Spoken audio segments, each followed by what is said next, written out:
उत्तर प्रदेश में नई LT grade शिक्षक भर्ती के साथ वेटिंग लिस्ट का इंतजार कर रहे छात्रों के लिए बड़ी अपडेट है। सीटेट परीक्षा 2030 में बैठने वाले छात्र, वीडियो री एग्जाम देने वाले छात्र, यूपीपीएससी से बड़ा आदेश है। केंद्रीय सशस्त्र बलों में बम्पर भर्ती का आदेश अमित शाह ने दिया। बेसिक और माध्यमिक तबादले में नए निर्देश बदलाव के साथ जारी किए गए। इन सभी खबरों को इस छोटे से वीडियो में हम लोग एक एक करके देखेंगे। और पहली जो अपडेट है वो एलटी ग्रेड शिक्षक भर्ती को है। जी हाँ, नई शिक्षक भर्ती के लिए शासन ने अभी तक कुछ भी स्थिति स्पष्ट नहीं की है। अर्हता का जो विवाद है वह आयोग के माध्यम से स्पष्ट किया गया है। शासन को पत्र भी लिख दिया गया, लेकिन शासन ने उसका कोई भी अभी तक रिप्लाई नहीं दिया। यह जानकारी तब देखने को मिली जब कल एलटी ग्रेड भर्ती के लिए धरना देने अभ्यर्थी आयोग पर पहुंचे। तब वहां पर जानकारी देखने को मिली कि शासन ने अभी कोई भी वजह नहीं बताया है, कोई भी चीज़ें स्पष्ट नहीं की है, और यही कारण है कि जो विज्ञापन आपका है वो अटका हुआ है। ये सोमवार को ये जानकारी देखने को मिली, आज मंगलवार है, ठीक है। लेकिन वेटिंग लिस्ट वाले छात्रों को अच्छी अपडेट यहाँ पर दी गई।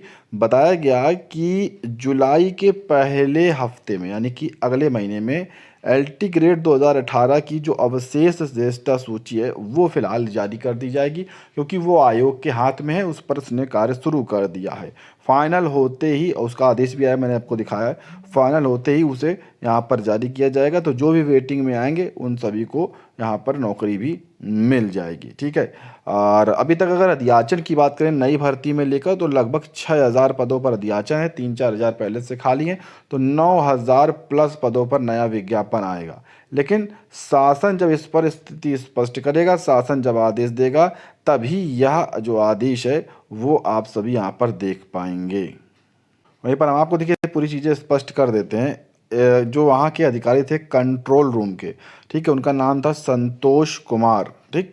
उनके माध्यम से ये बताया गया है कि समकक्ष अर्हता को लेकर शासन ने अब तक कोई भी स्थिति स्पष्ट नहीं की है, और ना ही शासन से कोई पत्र आया है। इसी कारण से जो आयोग है वो विज्ञापन निकालने में पूरी तरह से विवश है, ठीक है, इसलिए वो निकाल भी नहीं सकता। फिलहाल अवशेष ज्येष्ठ सूची आपको अगले महीने देखने को मिलेगी। पिछले साल सीटेट की जो परीक्षा थी वो पहली बार सीबीएसई ने ऑनलाइन कराने का निर्णय लिया था। ऑनलाइन कराया भी गया, बहुत सारी समस्याएं हुई, नकल जैसी बातें निकल कर आईं। कई परीक्षाओं को दोबारा भी कराना पड़ा, क्योंकि वहाँ पर सर्वर पूरी तरह से ठप हो गया था। इन सभी परेशानियों को देखते हुए सीबीएसई बोर्ड ने एक बार फिर से निर्णय लिया, और पुराने तौर तरीके से जैसे वो करता रहा शुरू से, वैसे ही इस बार फिर से ऑफलाइन मोड पर परीक्षा कराने का निर्णय लिया, जिससे संबंधित आदेश भी आ चुका, मैंने आपको जानकारी दी, ठीक है। लेकिन अब यहाँ से अभ्यर्थियों को ये चीज़ें बिल्कुल भी रास नहीं आ रही हैं। सीटेट ऑफलाइन मोड पर अभ्यर्थियों को बिल्कुल भी पसंद नहीं है। यहाँ पर बताया गया है कि 20 अगस्त को केंद्रीय शिक्षक पात्रता परीक्षा होनी है, 7वें चरण की परीक्षा होनी है, 17वें चरण की। लेकिन ऑनलाइन से ऑफलाइन कराने की वजह जो है वो अभ्यर्थियों को बिल्कुल भी यहाँ पर समझ में नहीं आई। अभ्यर्थियों को बहुत कुछ कहना है कि जो ऑनलाइन परीक्षा थी वो ज़्यादा सही थी। यहाँ पर देखिए उनका कहना है उससे समय की भी बचत होती थी। बहुत सारे छात्र बहुत तरह की परीक्षाएं देते हैं, ज़्यादातर ऑनलाइन होती हैं, तो वो सभी चीज़ें वहाँ से कर सकते थे, नकल को भी रोका जा सकता था। ऐसे बहुत सारी चीज़ें उन्होंने बताई हैं। लेकिन फ़िलहाल अब इससे कुछ होने वाला नहीं है, क्योंकि बोर्ड ने निर्णय ले लिया है। अब जो है वो सीटेट की आपकी परीक्षा ऑनलाइन नहीं हो सकती है। ये छात्रों की जो मांग है वो बिल्कुल भी पूरी नहीं हो सकती है। अब यह प्रक्रिया ऑफलाइन ही होने वाली है। वहीं पर सबसे बड़ी अपडेट है, अगर आप देश की सेवा करना चाहते हैं तो केंद्रीय सशस्त्र पुलिस बलों में, ठीक है, केंद्रीय सशस्त्र पुलिस बलों में गैर जनरल ड्यूटी के सभी पद, जितने भी पद हैं, लाखों लाख जो भी पद खाली हैं, 80-90 हज़ार, उन सभी को भरने का निर्देश जो है वो अमित शाह की तरफ से दे दिया गया है। भर्ती में जितनी भी अड़चनें आती हैं उन सभी को दूर करने की बात कह दी गई। आप देख सकते हैं यहाँ पर भारतीय जो पुलिस अधिकारी थे सेवा के, उनके साथ मीटिंग है, इन तस्वीरों में देख सकते हैं अमित शाह सर हैं। और 12 जून को ये मीटिंग हुई, और वहाँ से यह निर्णय लिया गया कि जितने भी इस तरह की भर्तियाँ हैं उन सभी को तत्काल विज्ञापन निकालते हुए तत्काल उन सभी को भरा जाए। यह बड़ा आदेश केंद्रीय गृह मंत्री की तरफ से सीपीएफ कर्मियों को दिया दिया गया। तो बहुत बड़ा निर्देश है और ऐसे में देश की सेवा करने वाले छात्रों के लिए अच्छी अपडेट है, क्योंकि अब लाखों लाख यहाँ पर भर्तियाँ आने वाली हैं इस आदेश के बाद। वहीं पर इंटरव्यू अपडेट आ चुकी है आयोग की तरफ से। 611 पदों पर 20 जून को साक्षात्कार यहाँ पर उत्तर प्रदेश लोक सेवा आयोग करवाएगा आयुष विभाग के तहत आयुर्वेद चिकित्सा अधिकारी के लिए। जहाँ सीधी भर्ती है, जिसके लिए साक्षात्कार 20 जून से शुरू होंगे और लगभग 19 जुलाई तक चलेंगे।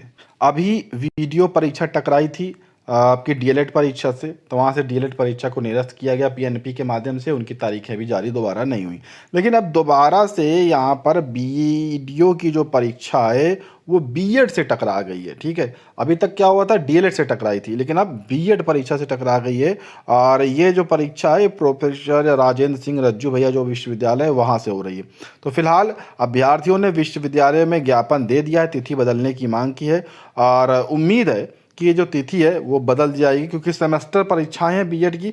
वीडियो की परीक्षा तो यहाँ पर तारीख अब बदलने वाली नहीं है, क्योंकि फाइनली बहुत पहले ही यहाँ पर जारी हो चुकी है, तो ये तो बदलने वाली नहीं है। ये जो तारीखें रखी जा रही है, नई नई तारीखें रखी जा रही, तो इसलिए इनको यहाँ पर ज्ञापन दिया गया है और उम्मीद है, छात्रों को पूरी उम्मीद है कि ये तारीख बदल जाएगी और दोनों परीक्षाओं का सामना छात्रों को नहीं करना पड़ेगा, कोई भी उनको नुकसान यहाँ पर इससे नहीं होगा। ठीक है, तो ये बीएड की परीक्षा अलग से दे पाएंगे सेमेस्टर की और वीडियो की परीक्षा भी दे पाएंगे, कोई भी यहाँ पर उनको समस्या नहीं होने वाली है। देखिए, चाहे प्राथमिक शिक्षक की बात हो उत्तर प्रदेश में, चाहे माध्यमिक शिक्षकों की बात हो, शिक्षकों के रिक्त पदों का जो पूरा ऑफिशियली ब्यौरा है कि किस जिले के ग्रामीण और नगर क्षेत्र में कितने शिक्षकों के पद रिक्त हैं तबादले को लेकर, चाहे वो पारस्परिक हों, चाहे जिले के अंदर या जिले के बाहर। ठीक है, पूरा जो ब्यौरा है वो ऑफिशियल वेबसाइट पर अपलोड कर दिया गया है। मैंने बेसिक का पूरा डेटा भी दिखाया था। ठीक है, प्रस्ताव में सभी चीज़ें थी, खास बातें थी, किस तरह से वरीयता दी जाएगी वो भी मैंने बताया, वही चीज़ें यहाँ पर दर्शाई गई हैं। ठीक है, तो बहुत सारे लोग इसकी जो वरीयता है इसका लाभ भी लेंगे। साथ में माध्यमिक के लिए बेसिक शिक्षा विभाग की तरफ से बेसिक शिक्षकों के लिए भी अंतर जनपदीय जो तबादले की पूरी नीति है वो यहाँ पर जारी कर दी गई है। सबसे पहले तो शिक्षिकाओं की जो सेवा है कम से कम 2 वर्ष होनी चाहिए, तभी आप आवेदन कर पाएंगे। शिक्षकों की कम से कम 5 वर्ष होनी चाहिए। ऑनलाइन आवेदन 15 जून तक लिए जाएंगे। ठीक है, बेसिक में तो ये है। और फिलहाल अभी वेबसाइट को शायद रोका भी गया है, इसके लिए आदेश आपको जल्द देखने को मिल जाएगा कैसे यहाँ पर शुरू होगी। तो ये फिलहाल ये कुछ लाभ दिए जा रहे हैं, तो वो ज़रूरी रहता है आपको पता हो। साथ में 31 मार्च 2020 के बाद नियुक्ति पाने वाले शिक्षक या शिक्षिका ही यहाँ पर इसके लिए आवेदन करेंगे। ये जो प्रस्ताव है ये रखा गया है, यहाँ पर रखा गया है सभी चीज़ों के स्थानांतरण के लिए। ठीक है, तो ये सभी चीज़ें यहाँ पर रखी गई हैं, जिलेवार, विद्यालयवार, विषयवार, ऑनलाइन सभी चीज़ें उपलब्ध करा दी गई हैं। और वरीयता किस प्रकार से है वो भी 10% तक की अधिकतम यहाँ पर प्रस्ताव में वरीयता दी जाएगी। तो ये सभी चीज़ें यहाँ पर स्पष्ट कर दी गई हैं। आपको यहाँ पर ज़्यादा परेशान होने की आवश्यकता नहीं है, आप आवेदन कर सकते हैं। ठीक है, और अगर आपको मिलता है कम से कम 5 से 7 यहाँ पर आप स्कूल विद्यालय चुन सकते हैं, इतनी वरीयता भी ले सकते हैं। तो ये आज की कुछ महत्वपूर्ण और ख़ास बातें थी। अगर पसंद आई हो तो वीडियो को लाइक शेयर करके चैनल को सब्सक्राइब ज़रूर कर लीजिएगा।